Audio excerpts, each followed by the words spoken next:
Now turn to the world of business school, the very competitive realm of trying to get into one of these schools.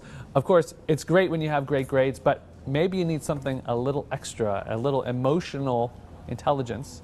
Melissa Korn, who covers the business school beat better than anyone alive, you've scooped out some interesting things going on in the business school admissions process. Tell us about that. Yeah, so business schools are always looking for, obviously, the best candidates, strong potential leaders, but applicants these days get so much help on their applications. They have perfect scores, great essays, great transcripts, glowing recommendations. So they kind of don't stand out. No standout stands out anymore. So their schools are now looking for emotional intelligence. How do these people empathize with others, work in teams? How do they stand up when there's setbacks?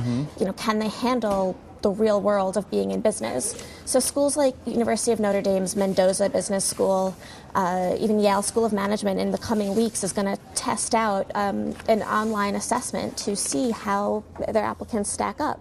And do you think that this has legitimacy? Because they'll try to ace this test in the same way they did before. Maybe we can turn to one of the questions there on the screen. Sure.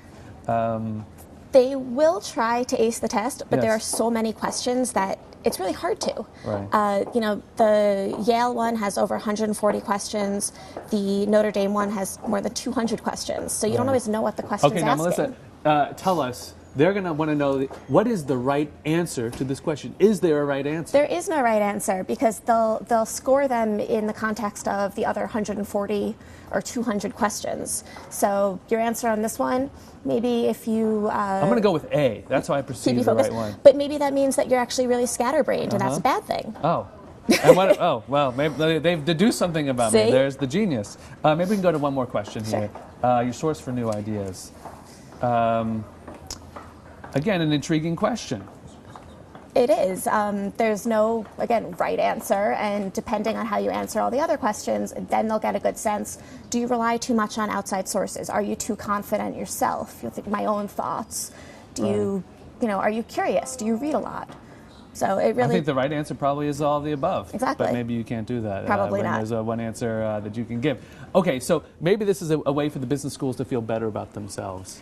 Perhaps. Are they really going to use this when they're making the final determination? They do. They say that they do. It's probably not going to make or break an applicant, but no single element does anymore. So it can offset weak, you know, if you only have a year or two of work experience or your GMAT score was mediocre. Right. If you shine on this, they say that this can really help them find some diamonds in the rough. Okay. Well, I find it ironic that they use a standardized test to test for ineffable human traits. Yes. But such is the realm of business school. Melissa Korn, thank you so much.